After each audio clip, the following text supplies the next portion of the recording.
सतनाम श्री वाहिगुरु जी।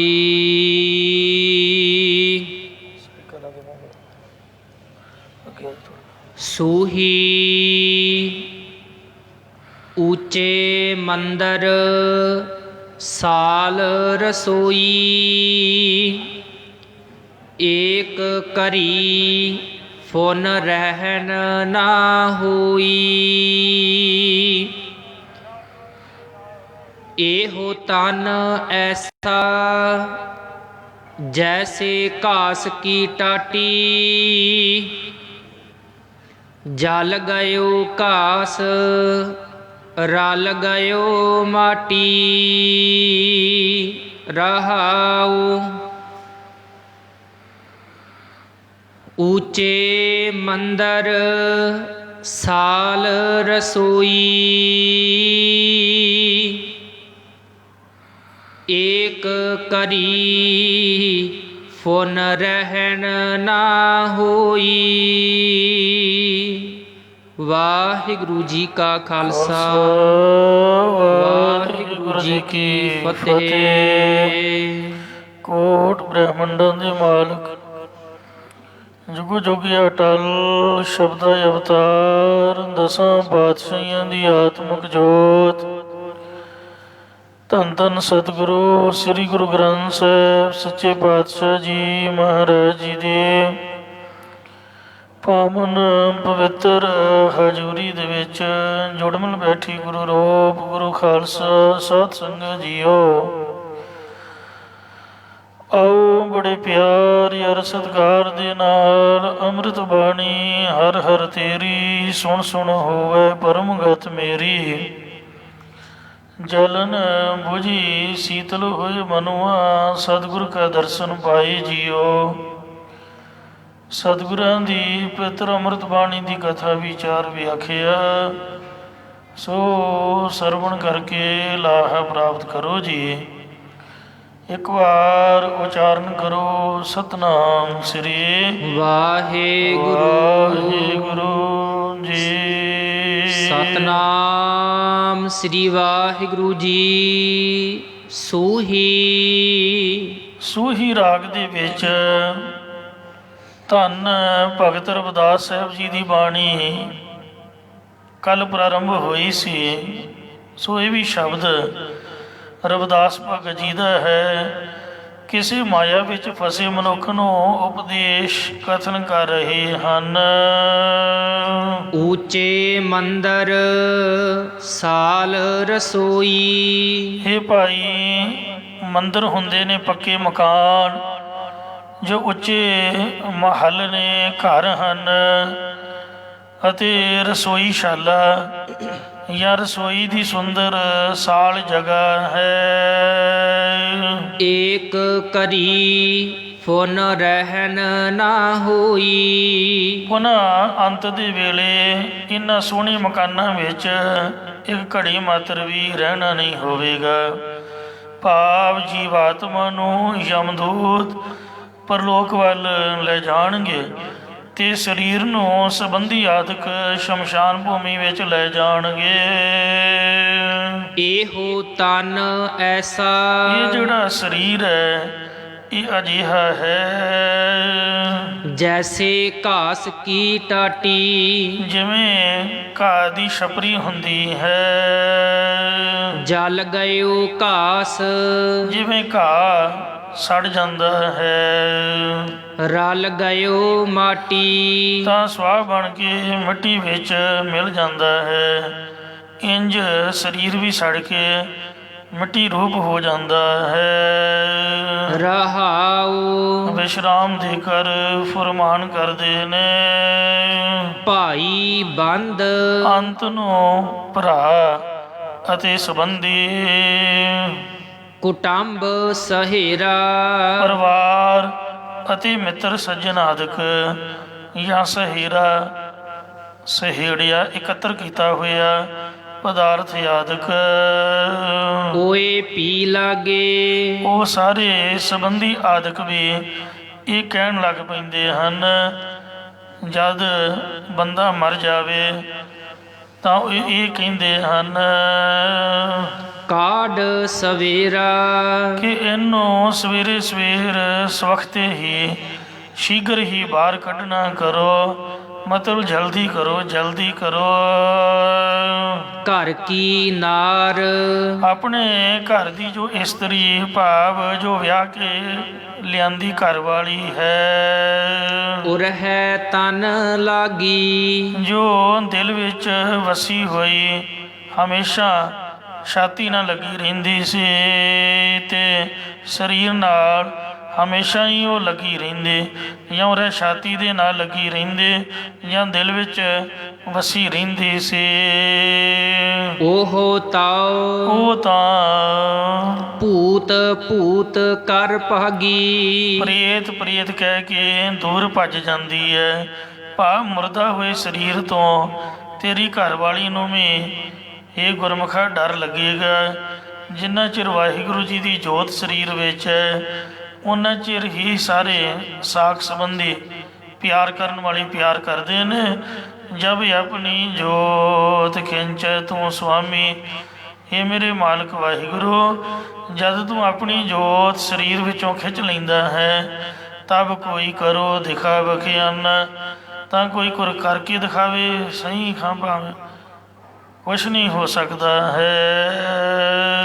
ਕਹਿ ਰਵਿਦਾਸ ਇਹ ਸਭ ਕੁਛ ਰਵਿਦਾਸ ਜੀ ਕਹਿ ਰਹੇ ਹਨ ਸਭੈ ਜਗ ਲੂਟਿਆ ਕਿ ਇੰਜ ਸਾਰਾ ਜਗਤ ਸੰਸਾਰ ਮਾਇਆ ਦੇ ਮੋਹ ਅਤੇ ਵਿਕਾਰਾਂ ਨੇ ਲੁੱਟ ਲਿਆ ਹੈ। ਇਹ ਭਗਤ ਜੀ, ਕੀ ਤੁਸੀਂ ਵੀ ਲੁੱਟੇ ਗਏ ਹੋ? ਤਾਂ ਭਗਤ ਜੀ ਫਰਮਾਉਂਦੇ ਹਨ, ਹਮ ਤਉ ਏਕ ਰਾਮ ਕਹਿ ਛੂਟਿਆ। ਨਹੀਂ ਭਾਈ, ਅਸੀਂ ਬਚ ਗਏ ਹਾਂ। ਅਸੀਂ ਤਾਂ ਇੱਕ ਪਰਮੇਸ਼ਰ ਦੇ ਨਾਮ ਨੂੰ ਕਹਿ ਕੇ ਛੁੱਟ ਗਏ ਹਾਂ। ਰਾਗ ਸੂਹੀ ਰਾਗ ਦਾ ਨਾਮ ਹੈ ਸੂਹੀ ਰਾਗ। ਬਾਣੀ ਸੇਖ ਫਰੀਦ ਜੀ ਕੀ। ਸ੍ਰੀ ਗੁਰੂ ਅਰਜਨ ਦੇਵ ਸਾਹਿਬ ਜੀ ਮਹਾਰਾਜ ਸ਼ੇਖ ਫਰੀਦ ਸਾਹਿਬ ਜੀ ਦੀ ਬਾਣੀ ਭਾਈ ਗੁਰਦਾਸ ਸਾਹਿਬ ਜੀ ਦੇ ਪਾਸੋਂ ਗੁਰਦੁਆਰਾ ਸ੍ਰੀ ਰਾਮਸਰ ਸਾਹਿਬ ਲਿਖਵਾ ਰਹੇ ਹਨ। ਭਗਤ ਫਰੀਦ ਸਾਹਿਬ ਜੀ ਨੇ ਬਹੁਤ ਸਮਾਂ ਕਰੜੀ ਘਾਲਣ ਤਪੱਸਿਆ ਕੀਤੀ ਹੈ। ਇੱਕ ਸਮੇਂ ਤਪ ਕਰਕੇ ਰਸਤੇ ਵਿੱਚ ਤੁਰੇ ਜਾ ਰਹੇ ਸਨ। ਉਸ ਵੇਲੇ ਚਿੜੀਆਂ ਬਹੁਤ ਸ਼ੋਰ ਮਚਾ ਰਹੀਆਂ ਸਨ। ਭਗਤ ਫਰੀਦ ਜੀ ਨੇ ਕਿਹਾ ਕਿ ਮਰ ਜਾਵੋ ਚਿੜੀਓ। ਉਹ ਸਭ ਉਸੇ ਵੇਲੇ ਵਿਚਾਰੀਆਂ ਸੁੰਨ ਹੋ ਗਈਆਂ, ਜਿਵੇਂ ਹੁੰਦੀਆਂ ਹੀ ਨਾ ਹੋਣ। ਫਿਰ ਚਿੜੀਆਂ ਮਰੀਆਂ ਵੇਖ ਕੇ ਭਗਤ ਜੀ ਨੂੰ ਤਰਸ ਆਇਆ, ਤਾਂ ਉਹਨਾਂ ਨੇ ਕਿਹਾ ਕਿ ਸਭ ਚਿੜੀਆਂ ਜਿਉਂਦੀਆਂ ਹੋ ਜਾਓ। ਉਸੇ ਵੇਲੇ ਹੀ ਜਿਉਂਦੀਆਂ ਹੋ ਗਈਆਂ। ਫਰੀਦ ਸਾਹਿਬ ਜੀ ਬਹੁਤ ਖੁਸ਼ ਹੋਏ ਤੇ ਮਨ ਵਿੱਚ ਸੂਖਮ ਜਿਹਾ ਹੰਕਾਰ ਫੁਰਿਆ ਕਿ ਤਪ ਕਰਕੇ ਬਹੁਤ ਸ਼ਕਤੀ ਆ ਗਈ ਹੈ। ਇਉਂ ਤੁਰਦੇ ਤੁਰਦੇ ਅੱਗੇ ਗਏ ਤਾਂ ਉੱਥੇ ਇੱਕ ਖੂਹ ਲੱਗਾ ਦਿਖਿਆ, ਜਿੱਥੇ ਇੱਕ ਬੀਬੀ ਪਾਣੀ ਦੇ ਘੜੇ ਭਰ ਕੇ ਡੋਲੀ ਜਾ ਰਹੀ ਸੀ। ਫਰੀਦ ਜੀ ਨੇ ਉਸ ਬੀਬੀ ਕੋਲੋਂ ਪਾਣੀ ਪੀਣ ਲਈ ਮੰਗਿਆ। ਕਿਹਾ, ਬੀਬੀ ਮੈਨੂੰ ਪਾਣੀ ਪਿਲਾ। ਪਰ ਉਹ ਬੀਬੀ ਉਵੇਂ ਪਾਣੀ ਡੋਲੀ ਗਈ। ਉਹਨੇ ਅੱਖ ਚੁੱਕ ਕੇ ਵੀ ਫਰੀਦ ਵੱਲ ਨਹੀਂ ਵੇਖਿਆ, ਧਿਆਨ ਹੀ ਨਾ ਦਿੱਤਾ। ਫਰੀਦ ਜੀ ਨੇ ਉਹਨੂੰ ਗੁੱਸੇ 'ਚ ਆਖਿਆ ਕਿ ਅਸੀਂ ਤੈਨੂੰ ਸ਼ਰਾਬ ਦੇ ਦਿਆਂਗੇ। ਪਾਣੀ ਮੰਗ ਰਹੀ ਹਾਂ, ਤੂੰ ਸੁਣ ਨਹੀਂ ਰਹੀ, ਡੋਲੀ ਜਾ ਰਹੀ ਹੈ। ਤਾਂ ਅੱਗੋਂ ਉਸ ਬੀਬੀ ਨੇ ਕਿਹਾ, ਭਗਤ ਜੀ ਇੱਥੇ ਚਿੜੀਓ ਮਰ ਜਾਓ ਤੇ ਚਿੜੀਓ ਜਿਉਂਦੀ ਹੋ ਜਾਓ ਵਾਲੀ ਗੱਲ ਨਹੀਂ ਚੱਲਣੀ ਤੁਹਾਡੀ।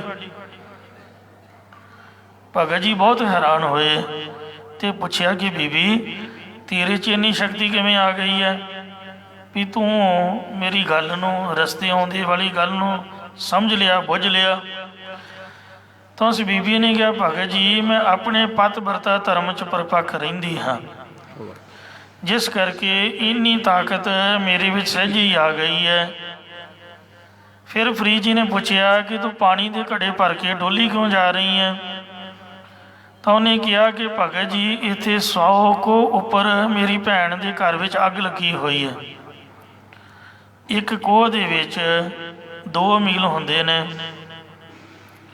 ਤੇ ਇੱਕ ਯੋਜਨ ਵਿੱਚ 4 ਕੋਹ ਹੁੰਦੇ ਹਨ, ਯਾਨੀ 200 ਮੀਲ ਤੇ ਕਿਲੋਮੀਟਰ ਤਾਂ 250 ਤੋਂ ਉੱਪਰ ਜਾਂਦੇ ਹੋਣਗੇ। ਇੰਨੀ ਦੂਰ ਭੈਣ ਦਾ ਘਰ ਹੈ, ਮਤਲਬ ਜਿੰਨਾ ਇੱਥੋਂ ਅੰਮ੍ਰਿਤਸਰ ਹੈ ਜਾਂ ਜਿੰਨਾ ਦਿੱਲੀ ਹੈ, ਆਪਾਂ ਸੈਂਟਰ 'ਚ ਬੈਠੇ ਹਾਂ, ਓਨਾ ਹੀ ਅੰਮ੍ਰਿਤਸਰ ਸਾਹਿਬ ਹੈ, ਓਨਾ ਹੀ ਦਿੱਲੀ ਸ਼ਹਿਰ ਹੈ। ਇੰਨੀ ਕੁ ਦੂਰ ਲਾ ਲਓ।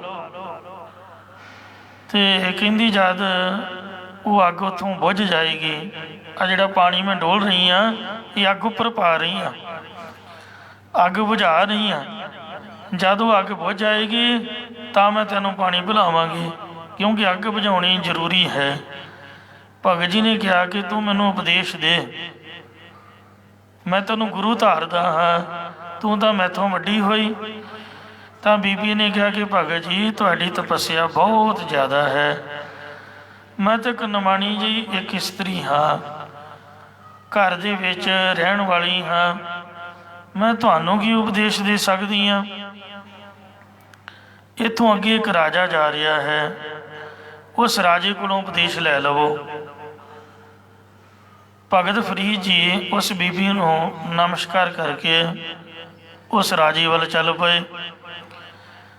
ਅੱਗੇ ਰਾਜਾ ਦਰਿਆ ਤੋਂ ਪਾਰ ਸ਼ਿਕਾਰ ਖੇਡ ਰਿਹਾ ਸੀ। ਭਗਤ ਜੀ ਇੱਕ ਤੁਲੇ ਤੇ ਬੈਠ ਕੇ ਰਾਜੇ ਵੱਲ ਜਾ ਰਹੇ ਸਨ। ਉਧਰੋਂ ਰਾਜੇ ਨੇ ਸ਼ਕਤੀ ਨਾਲ ਫਰੀਦ ਜੀ ਦਾ ਤੁਲਾ ਦਰਿਆ ਦੇ ਵਿੱਚ ਹੀ ਰੋਕਤਾ। ਭਗਤ ਜੀ ਨੇ ਕਿਹਾ ਕਿ ਜਿਹਨੇ ਮੇਰਾ ਤੁਲਾ ਰੋਕਿਆ ਉਹਦੇ ਸਿਰ ਉੱਪਰ ਸਿੰਘ ਹੋ ਜਾਣ। ਤਦੋਂ ਰਾਜੇ ਦੇ ਸਿਰ ਤੇ ਲੰਬੇ ਲੰਬੇ ਸਿੰਘ ਹੋ ਗਏ, ਉਹ ਸਿਰ 'ਚ ਹੀ ਉੱਗ ਪਏ। ਰਾਜੇ ਨੇ ਹੈਰਾਨ ਹੋ ਕੇ ਸੋਚਿਆ ਕਿ ਲੱਗਦਾ ਇਹ ਬਹੁਤ ਤਪਸਵੀ ਮਹਾਤਮਾ ਹੈ। ਉਹਨੇ ਸ਼ਕਤੀ ਨਾਲ ਤੁਲਾ ਤੋੜ ਦਿੱਤਾ। ਜਦੋਂ ਫਰੀਦ ਜੀ ਨੇ ਕਿਹਾ ਕਿ ਇਹਦੇ ਸਿਰ ਉੱਪਰ ਸਿੰਘ ਉੱਗੇ ਸਨ, ਜਿਹਦੇ ਸਿੰਘ ਉੱਗੇ ਹੋਏ ਸਨ ਮੇਰੇ ਬਚਨਾਂ ਨਾਲ, ਉਹ ਹਟ ਜਾਣ। ਉਸੇ ਵੇਲੇ ਰਾਜੇ ਦੇ ਸਿਰ ਉੱਪਰੋਂ ਸਿੰਘ ਹਟ ਗਏ। ਤਦੋਂ ਫਰੀਦ ਜੀ ਰਾਜੇ ਨੂੰ ਜਾ ਕੇ ਮਿਲੇ ਤੇ ਉਪਦੇਸ਼ ਦੀ ਯਾਚਨਾ ਕੀਤੀ। ਤਾਂ ਉਸ ਰਾਜੇ ਨੇ ਕਿਹਾ ਭਗਤ ਜੀ ਮੈਂ ਤਾਂ ਇੱਕ ਮੋਹ ਮਾਇਆ 'ਚ ਫਸਿਆ ਹੋਇਆ ਦੁਨਿਆਵੀ ਪੁਰਖ ਹਾਂ, ਤੁਸੀਂ ਮਹਾਤਮਾ ਲੋਕ ਬੜੀ ਤੁਹਾਡੀ ਤਪੱਸਿਆ ਵੇਖੋ, ਤੁਹਾਡਾ ਬਚਨ ਕਿੰਨਾ ਪੂਰਾ ਹੁੰਦਾ, ਮੈਂ ਤੁਹਾਨੂੰ ਕੀ ਉਪਦੇਸ਼ ਦੇ ਸਕਦਾ ਹਾਂ।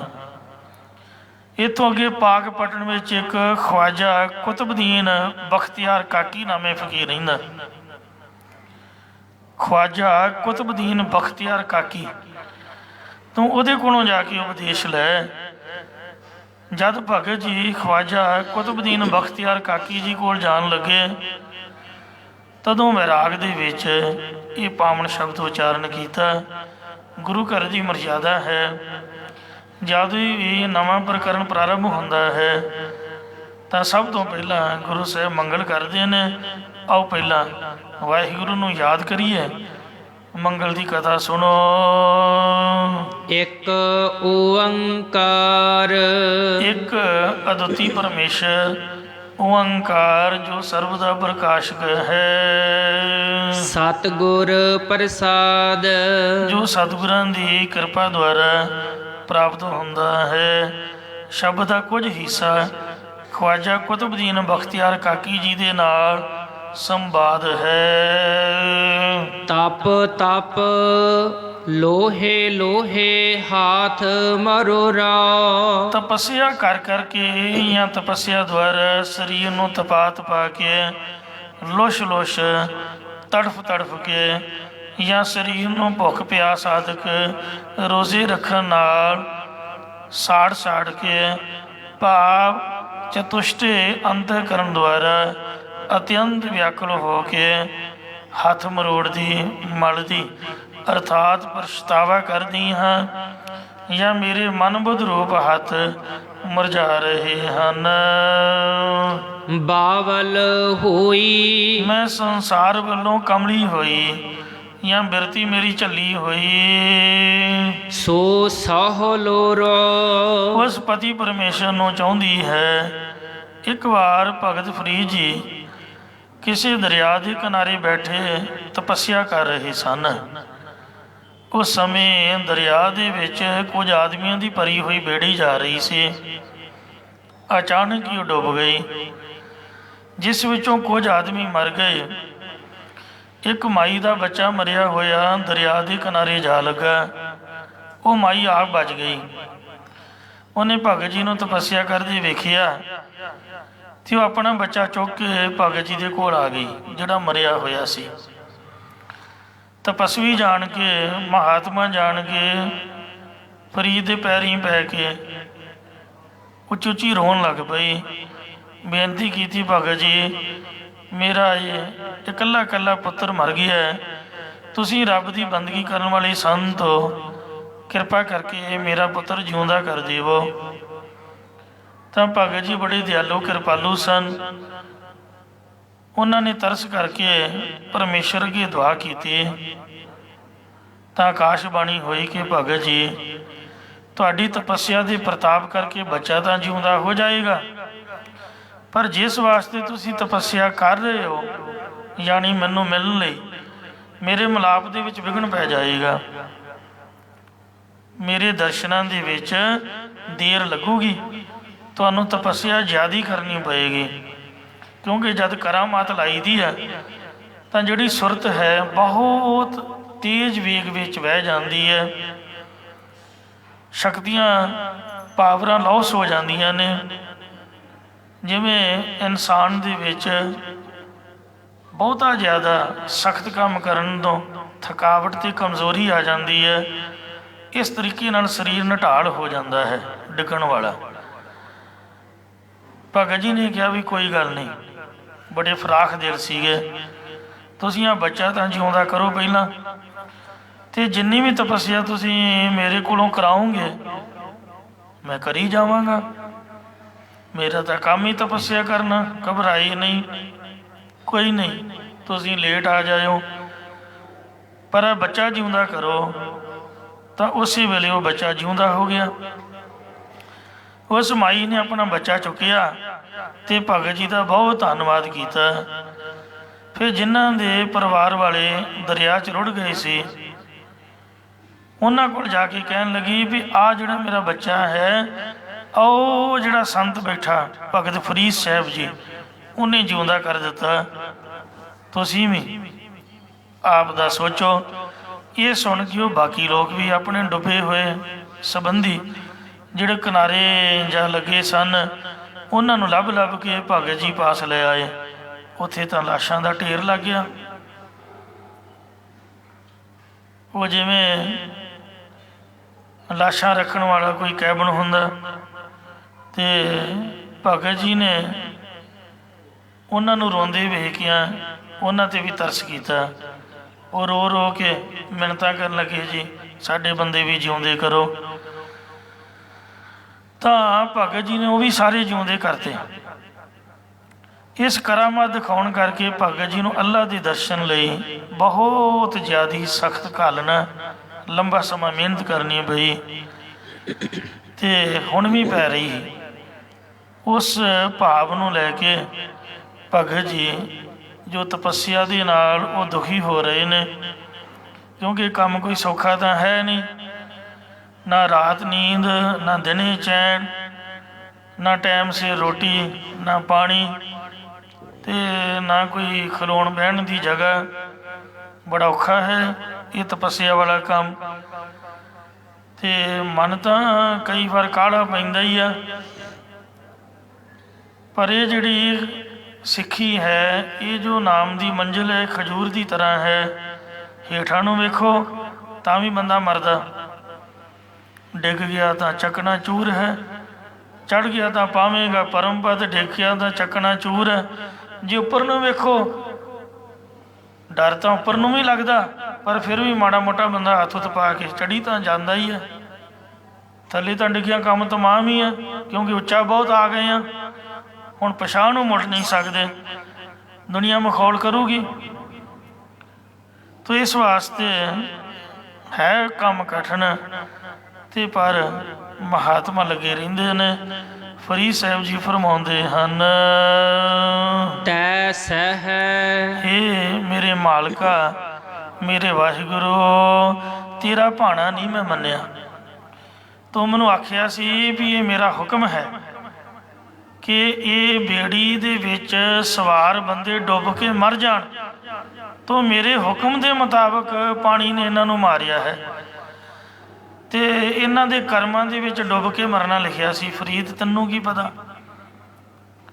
ਤੂੰ ਹੁਣ ਮੈਨੂੰ ਕਹਿ ਰਿਹਾ ਕਿ ਇਹਨਾਂ ਨੂੰ ਜਿਉਂਦਾ ਕਰ ਦੇ, ਤੇ ਮੈਂ ਤੇਰੇ ਆਖੇ ਜਿਉਂਦਾ ਕਰਤਾ। ਇਹ ਵਾਹਿਗੁਰੂ, ਤੇਰਾ ਭਾਣਾ ਨਾ ਮੈਂ ਮੰਨਿਆ, ਇਹ ਨਾ ਮੰਨਣ ਕਰਕੇ ਤੂੰ ਆਪਣੇ ਹਿਰਦੇ 'ਚ ਗੁੱਸਾ ਕਰ ਲਿਆ।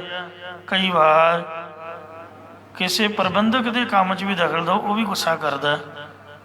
ਕਈ ਵਾਰ ਬੰਦਾ ਮੰਨ ਤਾਂ ਲੈਂਦਾ, ਪਰ ਮਨ 'ਚ ਤਾਂ ਨਾਰਾਜ਼ਗੀ ਹੁੰਦੀ ਹੈ ਵੀ ਇਹਨੇ ਮੇਰੀ ਗੱਲ ਨੂੰ ਟੋਕਿਆ। ਮਨੁੱਖ ਗੁੱਸਾ ਕਰਦਾ ਤੇ ਉਹ ਤਾਂ ਫਿਰ ਵੀ ਭਗਵਾਨ ਹੈ, ਰੱਬ ਹੈ। ਇਸ ਲਈ ਭਾਣਾ ਮੰਨਣ ਦੀ ਬਹੁਤ ਵੱਡੀ ਵਡਿਆਈ ਹੈ।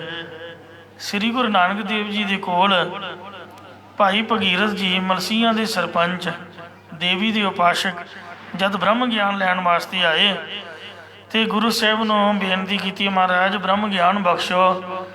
ਸੱਚੇ ਪਾਤਸ਼ਾਹ ਕਹਿੰਦੇ, ਬ੍ਰਹਮ ਗਿਆਨ ਇੰਨਾ ਸੌਖਾ ਨਹੀਂ ਆ, ਪਹਿਲਾਂ ਤੂੰ ਸਾਡੇ ਬਚਨ ਕਮਾ, ਸਿੱਖੀ ਕਮਾ, ਨਾਮ ਜਪ, ਫਿਰ ਤੈਨੂੰ ਬਖਸ਼ਾਂਗੇ। ਕਹਿੰਦੇ ਜੀ ਦੱਸੋ। ਮਹਾਰਾਜ ਕਹਿੰਦੇ, 3 ਗੱਲਾਂ ਤੂੰ ਹਮੇਸ਼ਾ ਯਾਦ ਰੱਖਣੀਆਂ ਨੇ। ਇੱਕ ਤਾਂ ਗੁਰਦੁਆਰੇ ਆ ਕੇ ਹਉਮੈ ਨਹੀਂ ਕਰਨੀ ਵੀ ਮੈਂ ਸਰਪੰਚ ਹਾਂ। ਹਉਮੈ ਤਜਨ, ਹੰਕਾਰ ਦਾ ਤਿਆਗ ਕਰ ਦਿਓ। ਨਾਮ ਲਿਵ ਲਾਵਨ, ਤੇ ਵਾਹਿਗੁਰੂ ਨਾਮ ਦੇ ਵਿੱਚ ਲਿਵ ਲਗਾ ਕੇ ਰਹਿਣਾ ਹੈ। ਭਾਣਾ ਮੰਨਣ, 3 ਨੰਬਰ 'ਤੇ ਭਾਣਾ ਮੰਨਣਾ ਹੈ। ਜੋ ਵਾਹਿਗੁਰੂ ਕਰੇ 7 ਬਚਨ ਕਹਿ ਕੇ ਉਹਦੇ 'ਚ ਦਖਲ ਨਹੀਂ ਦੇਣਾ, ਨਹੀਂ ਤਾਂ ਮਹਾਰਾਜ ਗੁੱਸੇ ਹੋ ਜਾਓ, ਨਾਰਾਜ਼ ਹੋ ਜਾਓ। ਭਾਣਾ ਮੰਨਣ ਪੰਥ ਇਹੋ ਪਾਵਨ, ਇਹ ਪਵਿੱਤਰ ਸਿੱਖੀ ਦਾ ਰਸਤਾ ਹੈ। ਤੋ ਇਸ ਲਈ ਇਹ ਮਹਾਰਾਜ ਤੂੰ ਗੁੱਸਾ ਕੀਤਾ ਹੋਇਆ ਹੈ। ਮਨ ਮੈਂ ਹੈ ਕੀਆ ਰੋਸ, ਤੂੰ ਆਪਦੇ ਮਨ ਦੇ ਵਿੱਚ ਆਖੇ ਤਾਂ ਮੇਰੇ ਲੱਗ ਗਿਆ, ਪਰ ਤੂੰ ਮਨ ਦੇ ਵਿੱਚ ਗੁੱਸਾ ਅਜੇ ਵੀ ਕੀਤਾ, ਤਾਈਓ ਅਜੇ ਤੱਕ ਤੂੰ ਦਰਸ਼ਨ ਨਹੀਂ ਦੇ ਰਿਹਾ ਹੈ। ਫਿਰ ਨਿਮਰਤਾ ਵਿੱਚ ਕਹਿੰਦੇ ਹਨ, ਮੁਝ ਅਵਗਨ ਸਹਿ ਨਾਹੀ ਦੋਸ। ਹੇ ਪਤੀ ਪਰਮੇਸ਼ਰ, ਔਗਣ ਦਾ ਗੁਨਾਹ ਤਾਂ ਮੇਰੇ ਵਿੱਚ ਹੀ ਨੇ, ਤੇਰੇ ਵਿੱਚ ਕੋਈ ਦੋਸ਼, ਕੋਈ ਕਸੂਰ ਨਹੀਂ ਹੈ। ਤੂੰ ਕਿਉਂ ਗੁੱਸਾ ਕਰੇਗਾ ਤੇ ਤੂੰ ਨਾਰਾਜ਼ ਕਿਉਂ ਹੋਵੇਂਗਾ? ਤੂੰ ਨਹੀਂ ਕਿਸੇ ਦੇ ਉੱਪਰ ਗੁੱਸਾ ਕਰਦਾ, ਨਾਰਾਜ਼ਗੀ ਕਰਦਾ। ਇਹ ਮੇਰੇ ਹੀ ਔਗਣ ਹਨ ਜੋ ਮੈਨੂੰ ਭੋਗਣੇ ਪੈ ਰਹੇ ਹਨ। ਤੈ ਸਾਹਿਬ ਕੀ ਮੈਂ ਸਾਰ ਨਾ ਜਾਣੀ। ਹੇ ਮੇਰੇ ਮਾਲਕ ਪਰਮੇਸ਼ਰ, ਮੈਂ ਤੇਰੀ ਪ੍ਰਾਪਤੀ ਦੀ ਖਬਰ ਹੀ ਨਹੀਂ ਜਾਣੀ ਹੈ ਕਿ ਤੂੰ ਕਿਵੇਂ ਮਿਲਦਾ ਹੈ। ਸ੍ਰੀ ਗੁਰੂ ਨਾਨਕ ਦੇਵ ਜੀ ਮਹਾਰਾਜ ਨੇ ਇਸੇ ਵਾਸਤੇ ਕਿ ਬੰਦਾ ਧੋਖਾ ਨਾ ਖਾਏ, ਪਹਿਲਾਂ ਹੀ ਕਹਿਤਾ ਵੀ ਭਾਣਾ ਮੰਨਣਾ ਹੈ। ਸ੍ਰੀ ਗੁਰੂ ਅੰਗਦ ਦੇਵ ਜੀ ਨੇ ਵੀ ਭਾਈ ਜੀਵਾ ਜੀ ਨੂੰ ਆਖਿਆ ਵੀ ਖਿਚੜੀ ਦਾ ਕੀ ਸੀਗਾ, ਆਪਾਂ ਥੋੜ੍ਹਾ ਠਹਿਰ ਕੇ ਖਾ ਲੈਂਦੇ, ਜੇ ਨਾ ਹਨੇਰੀ ਸਾਰੀ ਦਿਹਾੜੀ ਵੀ ਨਾ ਹਟਦੀ ਤੇ ਫਿਰ ਕੀ ਸੀ, ਉਹ ਕੱਲ੍ਹ ਨੂੰ ਖਾ ਲੈਂਦੇ। ਤੂੰ ਭਾਈ ਜੀਵਾ ਅਰਦਾਸ ਕਰਕੇ ਹਨੇਰੀ ਕਿਉਂ ਮਿਟੀ? ਕਿਉਂਕਿ ਹਨੇਰੀ ਨਾਲ ਜਹਾਜ਼ ਚੱਲਦੇ ਤੇ 50 ਕਰੋੜ ਤਾਂਬੇ ਦੀ ਧਰਤੀ 'ਤੇ ਸੱਪਾਂ ਦੇ ਖਾਣ ਲਈ ਮਿੱਟੀ ਪਹੁੰਚਦੀ ਹੈ। ਤੂੰ ਚੰਗਾ ਨਹੀਂ ਕੀਤਾ। ਇਉਂ ਗੁਰੂ ਅੰਗਦ ਦੇਵ ਮਹਾਰਾਜ ਨੇ ਵੀ ਭਾਣਾ ਮੰਨਣ ਦਾ ਉਪਦੇਸ਼ ਬਖਸ਼ਿਆ ਸੀ। ਸਾਰੇ ਗੁਰੂ ਸਾਹਿਬਾਂ ਨੇ ਇਹ ਸਿੱਖਿਆ ਦਿੱਤੀ ਹੈ। ਫਰੀਦ ਨੂੰ ਵੀ ਜੇ ਗੁਰੂ ਨਾਨਕ ਸਾਹਿਬ ਕਿਤੇ ਪਹਿਲਾਂ ਮਿਲ ਪੈਂਦੇ ਤੇ ਸ਼ਾਇਦ ਇੰਨਾ ਤਪ ਉਹਨੂੰ ਬਹੁਤੀ ਘਾਲਣਾ, ਸਖਤ ਮਿਹਨਤ ਨਾ ਹੀ ਕਰਨੀ ਪੈਂਦੀ। ਗੁਰੂ ਨਾਨਕ ਸਾਹਿਬ ਤਾਂ ਇੰਨੇ ਮਹਾਨ ਹਨ ਤੇ ਥੋੜ੍ਹੀ ਹੋਈ ਕਮਾਈ ਤੋਂ ਥੋੜ੍ਹੀ ਸੇਵਾ 'ਤੇ ਪ੍ਰਸੰਨ ਹੋ ਜਾਂਦੇ ਨੇ। ਜੇ ਫਰੀਦ ਵਾਂਗੂ ਸਾਨੂੰ ਕਰਨਾ ਪਏ ਫਿਰ ਤਾਂ ਆਪਾਂ ਪਤਾ ਨਹੀਂ 100 ਜਨਮ ਦੇ ਵਿੱਚ ਵੀ ਗੁਰੂ ਘਰ ਵਿਖੇ ਪਹੁੰਚ ਨਾ ਸਕੀਏ। ਇਹ ਤਾਂ ਮਹਾਰਾਜ ਦੀ ਵਡਿਆਈ ਹੈ ਕਿ ਸਾਨੂੰ ਔਗਣ ਹਾਰਿਆਂ ਨੂੰ ਆਪਦੀ ਹਜ਼ੂਰੀ 'ਚ, ਆਪਦੀ ਸੰਗਤ 'ਚ ਮਿਲ ਕੇ ਜਿਸ ਨੂੰ ਬਖਸ਼ ਲੈ ਮੇਰੇ ਪਿਆਰੇ, ਸੋ ਜਸ ਤੇਰਾ ਗਾਵੇ। ਬਖਸ਼ ਕੇ ਆਪਦੇ ਜਸ ਦੀ ਦਾਤ ਦਿੰਦਾ ਹੈ, ਜਿਹਦੇ 'ਤੇ ਕਿਰਪਾ ਹੋਵੇ ਉਹਨੂੰ ਪ੍ਰਾਪਤੀ ਵੀ ਹੋ ਜਾਂਦੀ ਹੈ। ਜੋ ਬਨ ਖੋਏ ਪਾਛੈ ਪਛਤਾਨੀ। ਮੈਂ ਆਪਣੀ ਜਵਾਨੀ ਦੀ ਅਵਸਥਾ ਪੱਤੇ ਖਾ ਖਾ ਕੇ ਵਿਅਰਥੀ ਗਵਾ ਲਈ। ਮੈਂ ਆਪਣੀ ਸ਼ੌਂਕ ਅਵਸਥਾ ਰੂਪ ਜਵਾਨੀ ਆਸੁਰੀ ਸੰਪਦਾ 'ਚ ਵਿਅਰਥੀ ਗਵਾ ਲਈ ਹੈ। ਰਹਾਉ ਹੁਣ ਪਿੱਛੋਂ ਪਛਚਾਤਾਪ ਕਰ ਰਹੀ ਹਾਂ। ਇੱਥੇ ਵਿਸ਼ਰਾਮ ਦਿੰਦੇ ਨੇ। ਇੰਝ ਭਗਤ ਜੀ ਵੈਰਾਗ ਦੇ ਬਚਨ ਕਰਦੇ ਹੋਏ ਖਵਾਜਾ ਕੁਤਬਦੀਨ ਬਖਤਿਆਰ ਕਾਕੀ ਜੀ ਦੇ ਕੋਲ ਪਹੁੰਚ ਗਏ। ਭਗਤ ਫਰੀਦ ਜੀ ਦਾ ਭੁੱਖੇ ਰਹਿਣ ਅਤੇ ਕਰੜੀ ਤਪੱਸਿਆ ਕਰਕੇ ਰੰਗ ਵੀ ਕਾਲਾ ਜਿਹਾ ਹੀ ਹੋ ਗਿਆ ਸੀ, ਕਿਉਂਕਿ ਖਾਣ ਪੀਣ ਦੇ ਨਾਲ ਹੀ ਚਿਹਰੇ 'ਤੇ ਰੂਹਾਨਗੀ ਆਉਂਦੀ ਹੈ। ਜੇ ਰਾਤ ਸੌਵੋ ਨਾ ਅਤੇ ਅੱਖਾਂ ਨਿੱਕੀਆਂ ਜਿਹੀਆਂ ਚਿਹਰਾ ਮੁਰਝਾ ਜਾਂਦਾ। ਜੇ ਪ੍ਰਸ਼ਾਦਾ ਨਾ ਛਕੋ ਤਾਂ ਹੋਰ ਹੀ ਤਰ੍ਹਾਂ ਦਾ ਹੋ ਜਾਂਦਾ। ਤਾਂ ਫਰੀਦ ਸਾਹਿਬ ਦੇ ਤਾਂ ਬੜਾ ਜ਼ਿਆਦਾ ਤਪ ਸੀਗਾ, ਜਿਸ ਕਰਕੇ ਰੰਗ ਕਾਲਾ ਹੋ ਗਿਆ। ਖਵਾਜਾ ਕੁਤਬਦੀਨ ਬਖਤਿਆਰ ਕਾਕੀ ਜੀ ਨੇ ਭਗਤ ਜੀ ਵੱਲ ਦੇਖ ਕੇ ਸੋਚਿਆ, ਖਵਾਜਾ ਕੁਤਬਦੀਨ ਬਖਤਿਆਰ ਕਾਕੀ ਜੀ ਨੇ ਭਗਤ ਜੀ ਵੱਲ ਵੇਖ ਕੇ ਸੋਚਿਆ ਕਿ ਅੱਲਾ ਦੀ ਪ੍ਰਾਪਤੀ ਲਈ ਬਹੁਤੀ ਤਪੱਸਿਆ ਵਾਲਾ ਅਧਿਕਾਰੀ ਪੁਰਸ਼ ਜਾਪਦਾ ਹੈ, ਪਰ ਅਜੇ ਇਹਨੂੰ ਅੱਲਾ ਦੀ ਪ੍ਰਾਪਤੀ ਨਹੀਂ ਹੋਈ। ਤਦੋਂ ਖਵਾਜਾ ਕੁਤਬਦੀਨ ਬਖਤਿਆਰ ਕਾਕੀ ਜੀ ਨੇ ਅਨੁਕਤੀ ਅਲੰਕਾਰ ਦੁਆਰਾ, ਜਿਹੜਾ ਅਨੁਕਤੀ ਅਲੰਕਾਰ ਇਹਦਾ ਮਤਲਬ ਇਹ ਹੁੰਦਾ ਹੈ ਅਨਉਕਤੀ। ਉਕਤੀ ਨਾਮ ਹੈ ਕਹਿਣਾ, ਅਨ ਨਾਮ ਹੈ ਕਿਸੇ ਹੋਰ ਨੂੰ, ਮਤਲਬ ਜਿਹਦੇ ਨਾਲ ਪਿਆਰ ਹੋਣਾ ਉਹਦੇ ਵੱਲ ਮੂੰਹ ਕਰਕੇ ਉਹਨੂੰ ਝਿੜਕਾਂ ਦੇਈ ਜਾਣੀਆਂ ਅਤੇ ਸਮਝਾ ਦੇਣਾ ਦੂਜੇ ਬੰਦੇ ਨੂੰ। ਕਹਿਣਾ ਧੀ ਨੂੰ ਅਤੇ ਸਿੱਖਿਆ ਨੂੰਹ ਨੂੰ ਸਮਝਾਉਣੀ, ਇਹਨੂੰ ਅਨੁਕਤੀ ਅਲੰਕਾਰ ਕਹਿੰਦੇ ਨੇ। ਇਸ ਦੁਆਰਾ ਫਰਮਾਨ ਕਰਦੇ ਹਨ, ਕਾਲੀ ਕੋਇਲ। ਇਹ ਕਾਲੇ ਰੰਗ ਦੀ ਕੋਇਲ ਜਾਂ ਕੋਇਲ ਦੀ ਤਰ੍ਹਾਂ ਕਾਲਾ ਸਿਆਹ ਹੋਇਆ ਰੰਗ ਹੈ ਫਰੀਦ। ਤੂੰ ਕਿਤ ਗੁਣ ਕਾਲੀ। ਤੂੰ ਕਿਹੜੇ ਗੁਣਾਂ ਕਰਕੇ, ਕਿਹੜੇ ਔਗਣਾਂ ਕਰਕੇ ਕਾਲੇ ਰੰਗ ਦੀ ਹੋ ਗਈ ਹੈ। ਭਾਵ ਹੈ ਕਾਲੇ ਰੰਗ ਦੇ ਪੁਰਖਾ, ਹੇ ਫਰੀਦ ਤੂੰ ਕਿਹੜੇ ਗੁਣਾਂ ਕਰਕੇ ਕਾਲਾ ਹੋ ਗਿਆ ਹੈ। ਉਦੋਂ ਫਰੀਦ ਜੀ ਨੇ ਸੋਚਿਆ ਕਿ ਮਹਾਤਮਾ ਨੇ ਕੋਇਲ ਨੂੰ ਤਾਂ ਇਸ ਫਕੀਰ ਨੇ ਕੀ ਕਹਿਣਾ ਸੀ, ਕਿਉਂਕਿ ਕੋਇਲ ਤਾਂ ਜੰਮਦੀ ਕਾਲੀ ਹੁੰਦੀ ਹੈ, ਇਹ ਤਾਂ ਮੈਨੂੰ ਹੀ ਕਹਿ ਰਿਹਾ ਹੈ। ਫਿਰ ਫਰੀਦ ਜੀ ਅੱਗੋਂ ਉੱਤਰ ਦੇਣ ਲੱਗੇ, ਆਪਣੇ ਪ੍ਰੀਤਮ ਕੇ। ਇਹ ਸਖੀ ਆਪਦੇ ਪਿਆਰੇ ਅੱਲਾ ਦੇ ਹਾਉ ਬਿਰਹਿ ਜਾਲੀ। ਮੈਂ ਵਿਛੋੜੇ ਕਰਕੇ ਪ੍ਰੇਮ ਦੇ ਵਿੱਚ ਸੜੀ ਪਈ ਹਾਂ, ਭਾਵ ਮੈਨੂੰ ਦਰਸ਼ਨ ਨਹੀਂ ਹੋ ਰਹੇ।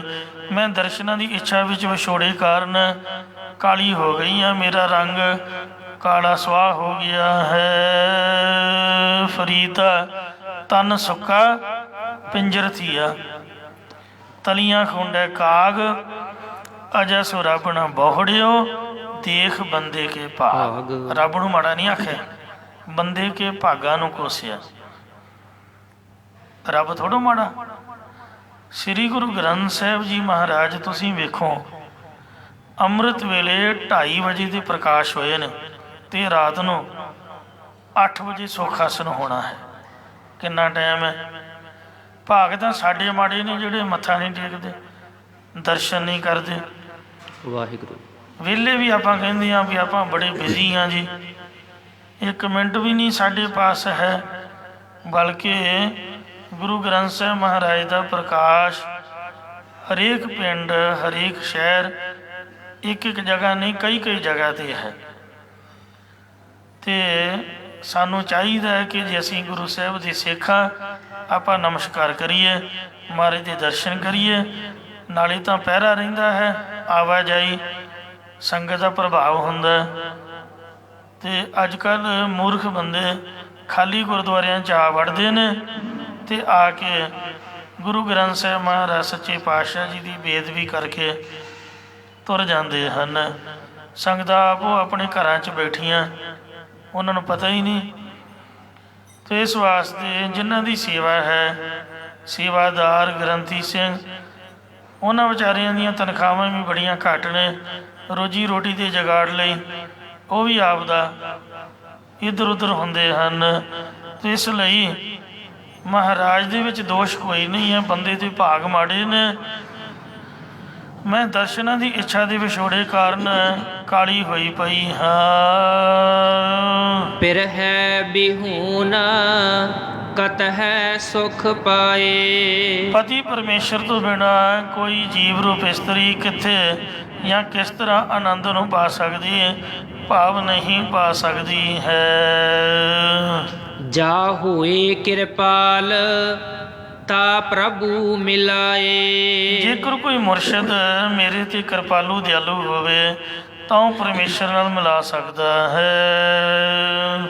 ਵਿਦਣ ਖੂਹੀ ਮੁੰਦ ਅਕੇਲੀ। ਇਹ ਸੰਸਾਰ ਰੂਪ ਦੁਖਦਾਇਕ ਖੂਹੀ ਹੈ।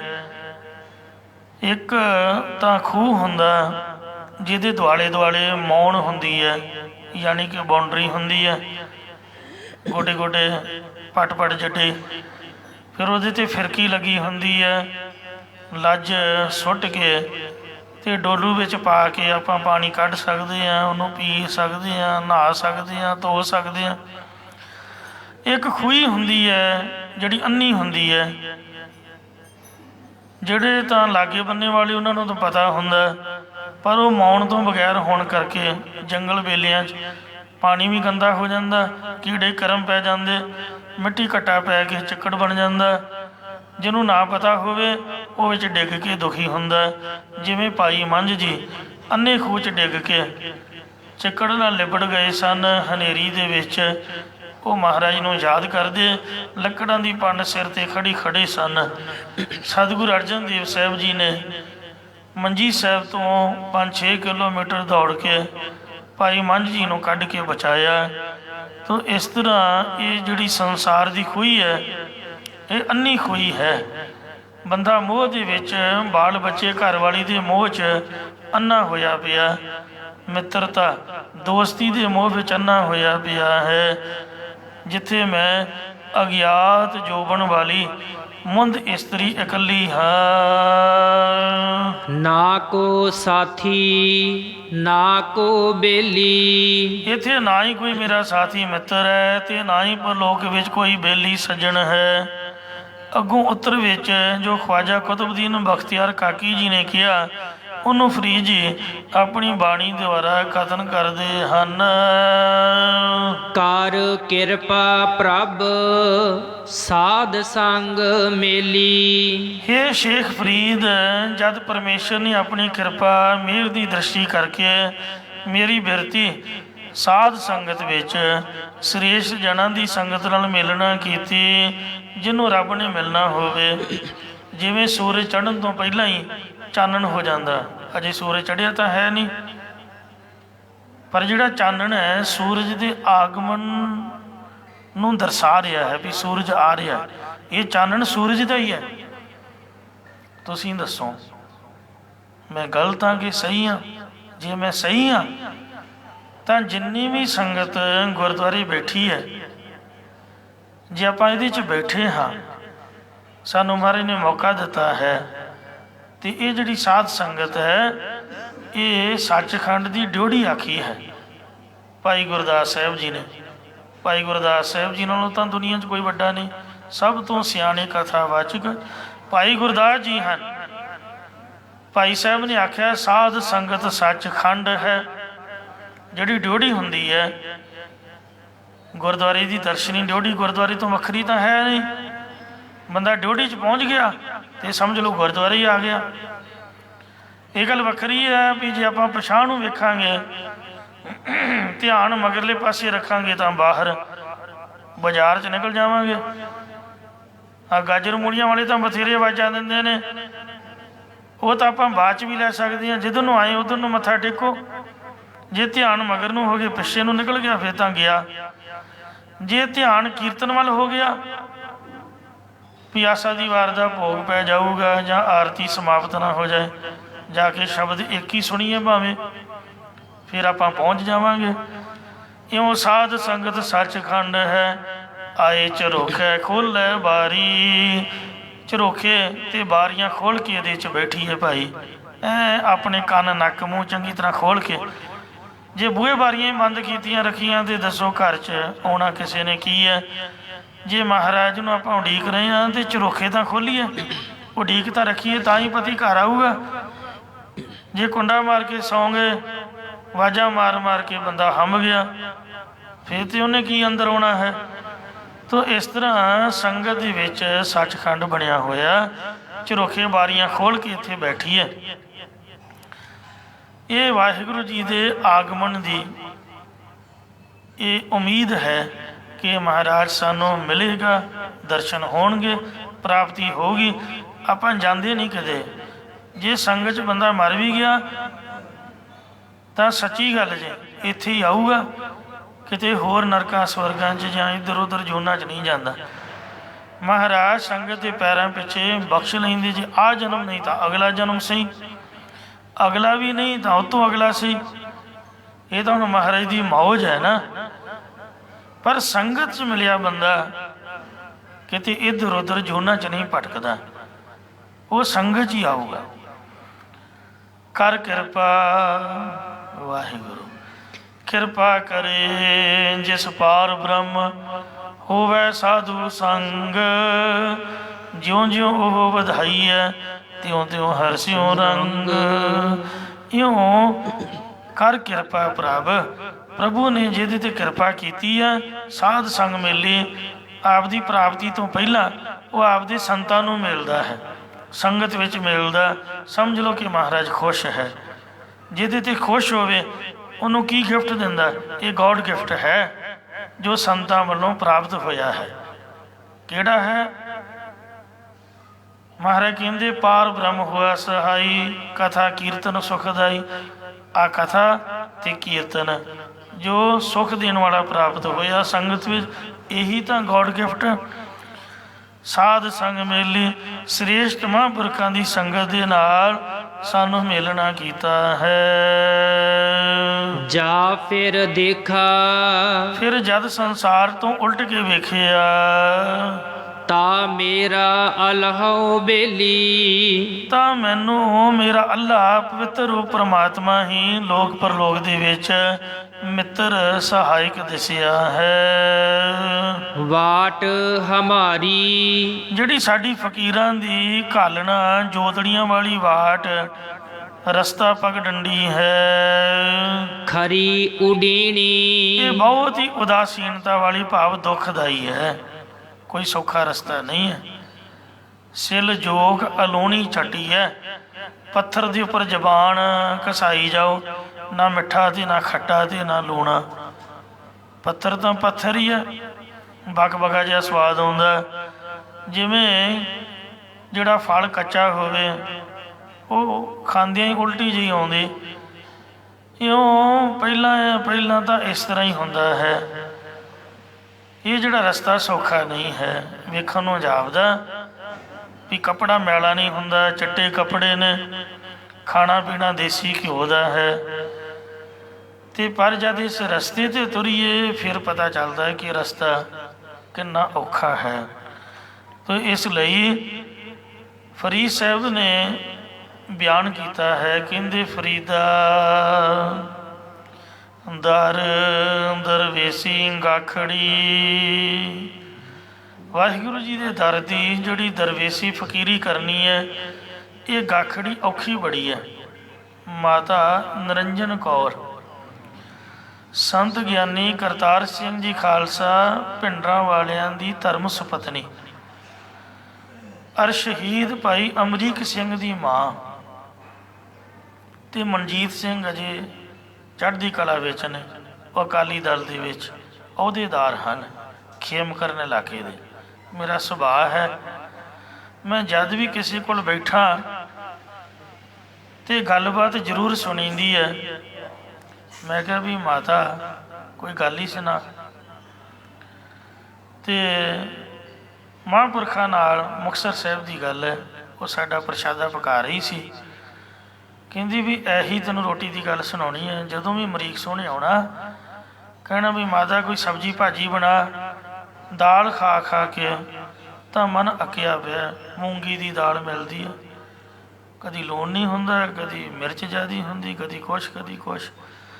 ਤੇ ਤੂੰ ਵਧੀਆ ਜੀ ਕੋਈ ਸਬਜ਼ੀ ਬਣਾ। ਤੇ ਜਵਾਨੀ ਬਾਰੇ ਦੋ ਧੀਆਂ ਹੀ ਸਨ। ਭਾਈ ਤਰਲੋਚਨ ਸਿੰਘ ਜੀ ਸਪੁੱਤਰ ਬਾਅਦ ਦੇ ਵਿੱਚ ਹੋਏ। ਤੇ ਕਹਿਤਾ ਪਰਿਵਾਰਕ ਮੈਂਬਰਾਂ ਨੂੰ ਵੀ ਇਹ ਜਿਹੜੀ ਮੇਰੀ ਮਿਲਣੀ ਹੈ ਇਹ ਆਖਰ ਦੀ ਮਿਲਣੀ ਹੈ। ਇਸ ਤੋਂ ਬਾਅਦ ਜਿਸ ਦਿਨ ਲਈ ਅਸੀਂ ਅਰਦਾਸਾਂ ਕਰਦੇ, ਜਿਸ ਦਿਨ ਨੂੰ ਉਡੀਕਦੇ ਸੀ, ਉਹ ਦਿਨ ਸਾਡਾ ਸ਼ਹੀਦੀ ਦਾ ਆਣ ਪਹੁੰਚਿਆ। ਤੇ ਇਸ ਵਾਸਤੇ ਹੁਣ ਤੁਸੀਂ ਆਪ ਦਾ ਪੜ੍ਹਿਆ ਵਿਚਾਰੋ ਤੇ ਇੱਥੋਂ ਤੁਰ ਜਾਓ, ਕਿਉਂਕਿ ਇਹ ਜਗ੍ਹਾ ਹੁਣ ਬਾਲ ਬੱਚਿਆਂ ਦੀ ਰਹਿਣ ਵਾਲੀ ਨਹੀਂ। ਇਉਂ ਕਹਿ ਕੇ ਤੇ ਹੱਥ 'ਚ ਗੰਨ ਫੜੀ ਤੇ ਲੰਗਰ ਦੀ ਇਮਾਰਤ ਤੋਂ ਕਹਿੰਦੇ ਅਕਾਲ ਤਖਤ ਵਾਲੇ ਪਾਸੇ ਨੂੰ ਤੁਰ ਗਏ। ਤੇ ਉਹ ਮਾਤਾ ਕਹਿੰਦੀ ਵੀ ਮੈਂ ਕਮਲੀ ਹੋਈ, ਅਟੈਕ ਤੋਂ ਬਾਅਦ ਉਧਰ ਨੂੰ ਤੁਰੀ ਜਾਵਾਂ। ਮੈਨੂੰ ਕਿਸੇ ਨੇ ਫੜ ਕੇ ਆਖਿਆ ਵੀ ਮਾਤਾ ਕਿੱਧਰ ਨੂੰ ਜਾ ਰਹੀ ਹੈ? ਕਹਿੰਦੀ ਮੈਂ ਅਮਰੀਕ ਨੂੰ ਵੇਖਣਾ। ਉਹ ਕਿੱਥੇ ਹੈ? ਉਹਦਾ ਮੈਂ ਪਤਾ ਲੈਣਾ। ਤੇ ਇੰਨੇ ਗੋਲੀ ਸਿੱਕਾ ਚੱਲਿਆ ਵੀ ਉਹ ਕਿੱਥੇ ਹੋਊਗਾ। ਕਹਿੰਦੇ ਮਾਤਾ ਤੂੰ ਕਮਲੀ ਹੋ ਗਈ ਹੈ, ਤੂੰ ਮਰਨਾ। ਕਹਿੰਦੇ ਵੀ ਉਹਦੇ ਪਿਆਰ ਦੇ ਵਿੱਚ ਮੈਨੂੰ ਇੰਨਾ ਹੀ ਨਹੀਂ ਪਤਾ ਵੀ ਮੈਨੂੰ ਵੀ ਕਸ਼ਟ ਹੋ। ਫੜ ਫੁੜ ਕੇ ਪਤਾ ਨਹੀਂ ਕਿਵੇਂ ਮੈਨੂੰ ਸਾਂਭ ਕੇ ਇੱਧਰ ਲਿਆਂਦਾ। ਤੇ ਇਸ ਵਾਸਤੇ ਇੰਨੀ ਇਹ ਵਾਟ ਔਖੀ ਹੈ। ਫਿਰ ਲੋਕੇ ਤਰਨ ਤਾਰਨ ਇਲਾਕੇ ਦੇ ਵਿੱਚ ਬਾਲ ਬੱਚੇ ਦੇ ਸਹਿਤ ਰਹੇ। ਮਾਤਾ ਪ੍ਰੀਤਮ ਕੌਰ ਸੰਤ ਗਿਆਨੀ ਜਰਨੈਲ ਸਿੰਘ ਜੀ ਦੀ ਧਰਮ ਸੁਪਤਨੀ। ਮੈਂ ਕਿਹਾ ਮਾਤਾ ਕੋਈ ਗੱਲ ਹੀ ਸੁਣਾ ਵੀ ਸੰਤ ਬੜੀ ਚੜ੍ਹਦੀ ਕਲਾ ਵਾਲੇ, ਉਹਨਾਂ ਵੱਲ ਬੰਦਾ ਅੱਖ ਭਰ ਕੇ ਵੇਖ ਨਹੀਂ ਸੀ ਸਕਦਾ। ਉਹਨਾਂ ਦੇ ਲਾਗੇ ਬਹਿਣਾ ਖਲੋਣਾ ਬੜਾ ਔਖਾ। ਇੰਨਾ ਤੇਜ ਪ੍ਰਤਾਪ, ਤੂੰ ਕੋਈ ਗੱਲ ਸੁਣਾ। ਕਹਿੰਦੀ ਪੁੱਤ ਕੀ ਸੁਣਾਵਾਂ? ਤੋ ਮੈਂ ਤਾਂ ਬੱਚਿਆਂ ਵੱਲ ਵੇਖ ਵੇਖ ਕੇ ਜਿਉਂਦੀ, ਇਹਨਾਂ ਦੇ ਆਸਰੇ ਮੈਂ ਜ਼ਿੰਦਗੀ ਕੱਟ ਰਹੀ ਹਾਂ। ਜਦੋਂ ਦੇ ਉਹ ਸੰਤ ਬਣੇ ਤੇ ਉਹ ਸਾਡੇ ਲਈ ਵੀ ਸੰਤ ਹੀ ਸਨ। ਜਾਈਦਾ ਸੀਗਾ। ਮੈਂ ਕਿਹਾ ਵੀ ਤੇਰਾ ਖਿਆਲ ਕੌਣ ਰੱਖਦਾ? ਕਹਿੰਦੇ ਬਾਬਾ ਜਿਉਂਦਾ ਰਹੇ, ਬਾਬਾ ਠਾਕਰ ਸੋ। ਇਹ ਮੈਨੂੰ ਪੁੱਛਦਾ ਵੀ ਮਾਤਾ ਕੋਈ ਚੀਜ਼ ਦੀ ਜ਼ਰੂਰਤ ਹੈ, ਮਾਇਆ ਤੇਲਾ ਲੀੜਾ ਕੱਪੜਾ, ਇਹਨੇ ਮੇਰੇ ਪੁੱਤਾਂ ਨੂੰ ਜਾਂ ਮੈਨੂੰ ਸਾਂਭਣਾ। ਸੰਤ ਨਹੀਂ ਸੀ ਪੁੱਛਦੇ ਸਾਨੂੰ, ਸਾਡੇ ਵੱਲ ਵੇਖ ਕੇ ਬਸ ਫਤਿਹ ਬੁਲਾਉਣੀ। ਸੰਗਤ ਨਾਲ ਜਾਈਦਾ ਸੀਗਾ। ਨਾਨਕ ਨਿਵਾਸ ਉਹਨਾਂ ਦੇ ਮੰਜੇ ਥੱਲੇ ਬਹਿ ਕੇ ਜਿਵੇਂ ਸੰਗਤ ਦੇ ਹੱਥ ਜੋੜ ਕੇ ਬੈਠੇ ਹੋਣ, ਇਉਂ ਸਤਿਨਾਮ ਵਾਹਿਗੁਰੂ ਕਰਕੇ ਇਕੱਲਿਆਂ ਨੂੰ ਨਹੀਂ ਸੀ ਮਿਲੇ। ਨਾ ਜਥੇ ਦੀ ਮਰਜ਼ਾਦਾ, ਜਿਹੜਾ ਸੰਤ ਬਣ ਜਾਏ ਤੇ ਉਹ ਕਦੀ ਵੀ ਆਪਦੇ ਪਰਿਵਾਰ ਦੇ ਨਾਲ ਇਕੱਲਾ ਸਮਾਂ ਨਹੀਂ ਗੁਜ਼ਾਰ ਸਕਦਾ। ਕੋਈ ਵੀ ਗੱਲ ਕਰਨੀ ਤੇ ਸੰਗਤ ਦੇ ਵਿੱਚ ਹੀ ਬੇਨਤੀ ਕਰਨੀ। ਤੇ 2-4 ਮਿੰਟ ਬਹਿ ਕੇ ਟਾਈਮ ਹੀ ਨਹੀਂ ਸੀ ਹੁੰਦਾ, ਮਗਰ ਜਥਾ ਫਿਰ ਖਲੋਤਾ ਹੁੰਦਾ ਸੀ। ਇੰਨੀ ਭੀੜ ਹੁੰਦੀ, ਬਸ ਮੱਥਾ ਟੇਕ ਕੇ ਤੁਰ ਆਈਦਾ ਸੀਗਾ। ਤੋ ਇਸ ਤਰ੍ਹਾਂ ਮਹਾਰਾਜ ਸੱਚੇ ਪਾਤਸ਼ਾਹ ਜੀ ਕਹਿੰਦੇ ਵੀ ਵੇਖਣ ਨੂੰ ਹੀ ਜਾਪਦਾ ਵੀ ਚੋਲੇ ਚੱਟੇ ਨੇ, ਖਾਣਾ ਪੀਣਾ ਬੜਾ ਚੜ੍ਹਦੀ ਕਲਾ, ਬੜਾ ਠਾਠ ਬਾਠ। ਪਰ ਜੇ ਵਿੱਚ ਪੈ ਕੇ ਵੇਖੀਏ, ਇਸ ਰਸਤੇ ਤੁਰ ਕੇ ਵੇਖੀਏ ਤਾਂ ਕਬੀਰ ਮੁਕਤ ਦੁਆਰਾ ਸੰਕੜਾ ਰਾਈ ਦਸੇ ਭਾਏ, ਮਨ ਤੋਂ ਮੈਗਲ ਹੋਏ ਰਹਿਓ ਨਿਕਸੋਂ ਕਿਉਂ ਕਹਿ ਜਾਏ।